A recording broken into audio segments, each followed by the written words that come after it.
It began with a knock, 3 sharp taps on the front door. It was midnight. Ben sat alone in his dimly lit apartment, surrounded by silence and the low hum of his refrigerator. He hadn't ordered anything. No messages, no notifications. The knock came again, louder this time. He froze. The hallway light flickered once, then went out entirely. The only illumination came from the dull glow of the television, paused mid-scene. For a moment, he considered not answering. But curiosity scratched at his nerves like nails on glass. Against his better judgment, Ben walked to the door. Peering through the peephole, he saw a delivery box. No person. No footsteps echoing down the hall. Just the box, placed perfectly on his doormat like it had materialized from thin air. He opened the door cautiously. The corridor outside was silent, still, and unnervingly cold. He looked left, then right, no one. Picking up the box, he noticed it was heavier than it looked and sealed with waxy red tape. No label. No return address. Just his name, scrawled in smudged black ink. Ben Harper. Back inside, he set the box on the kitchen counter. His hands hesitated over the tape. Maybe it was a prank. Maybe someone sent it as a mistake. Still, something in his gut twisted with unease. As he pulled at the tape, the lights dimmed again. Then everything went dead. The fridge, the TV, even the clock on the wall. Ben stood in silence as the lid creaked open on its own. Inside lay a small, antique mirror wrapped in cloth. And as he looked into it, he swore, for just a moment. His reflection smiled back, though he hadn't moved a muscle. Ben staggered back, heart pounding. The reflection had shifted, just for a heartbeat, but enough to freeze his blood. The image in the mirror had blinked after he did. And that smile, it wasn't his. It was too wide, too knowing. He wrapped the mirror again, fumbling with the cloth like it was burning his hands, and shoved it into the nearest drawer. The apartment was eerily quiet again, like the air had thickened around him, muffling every sound. He checked his phone. Still dead. No signal, no power. The darkness outside his window pressed against the glass like a presence trying to get in. Trying to be rational, Ben convinced himself he was overtired. He'd been working double shifts all week. He needed sleep. But as he turned off the light and slipped into bed, the silence returned. Not peaceful silence, the kind that listens back. Then the footsteps started. Not from upstairs. Not from the hallway. From inside his apartment. Slow. Deliberate. The creak of a floorboard. The scrape of something dragging across wood. Ben sat bolt upright. Hello. His voice came out weak, wavering. No answer. He grabbed the flashlight from his nightstand and crept toward the kitchen, where the sound had originated. The drawer where he had stuffed the mirror was wide open. The cloth lay neatly folded beside it. And the mirror was gone. A chill rushed over him. The light from the flashlight flickered, then steadied. Ben turned slowly and caught a glimpse of something standing at the end of the hallway. Something that looked like him. Same height, same face. But it was smiling again.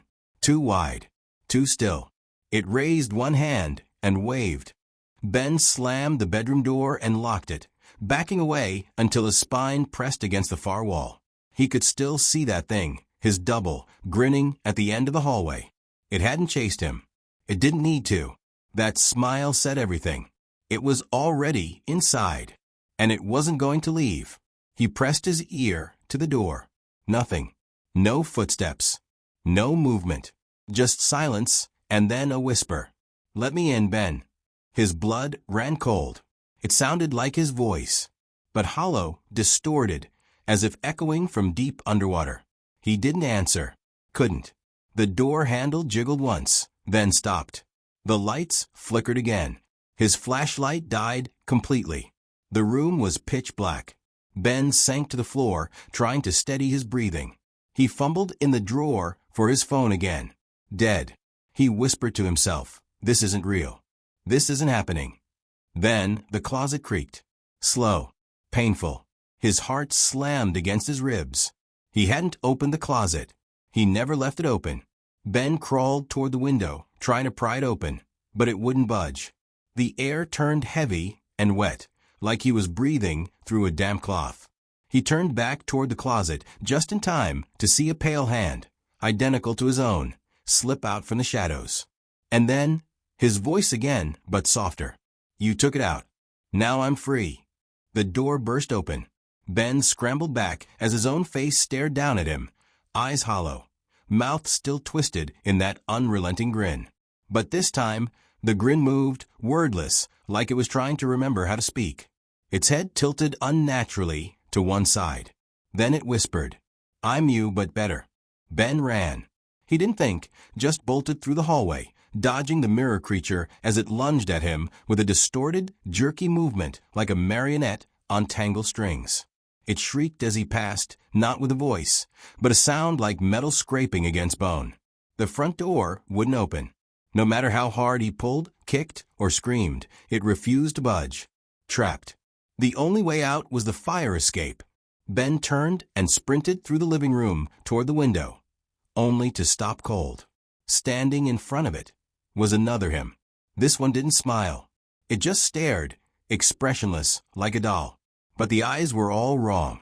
Dark, endless, like someone had scooped out the humanity and filled it with shadow. Ben backed away, turning toward the hallway, only to find the original doppelganger crawling across the ceiling, arms twisted backward, head upside down, smiling as if it enjoyed his terror. He dropped to his knees, gasping. "What do you want from me?" he cried. The two creatures stepped forward in perfect unison.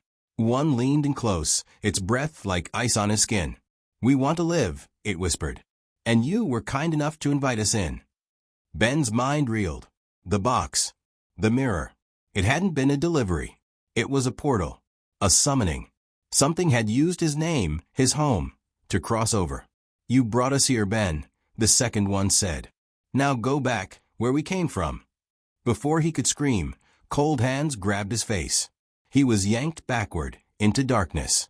A place without time, without air. Just a mirror's surface, reflecting a world where he didn't belong. And in his place, the thing that wore his skin stood upright, adjusting its smile. The next morning, neighbors swore they saw Ben taking out the trash, waving politely as always. He looked tired, worn perhaps, but still Ben. When asked later, no one remembered anything odd about him. Not at first. But small things changed. He stopped going to work. His apartment windows were always shut, curtains drawn tight even in the afternoon. Strange noises, guttural humming, and low, distorted laughter leaked into the hallways at night. A delivery man reported that when Ben answered the door, his eyes didn't blink once the entire time. And that smile, it was always there. Too wide. Too still. Inside the apartment, the antique mirror now hung on the wall, uncovered. It didn't reflect the room. It reflected something else, a dark space filled with silhouettes. If you stared long enough, you could see a figure pounding on the glass from the other side, screaming silently. His mouth shaped a name no one could hear, Ben Harper. But it didn't matter. The thing wearing Ben's face no longer needed to hide. It had adapted perfectly. It learned his voice, his habits, even his memories. It answered phone calls, scrolled through social media, and blended in. Until the next midnight knock. A new box appeared on a different doorstep. A different name scrawled in ink. Another mirror. Another life to replace. The cycle never ended, because the thing wasn't just one. It was many. Reflections waiting to crawl through the cracks of our world. So if you ever hear a knock at midnight, and you didn't order anything, don't open the door. Don't touch the box. And whatever you do, don't look into the mirror. Because it's not your reflection staring back. It's the thing that wants to live instead of you.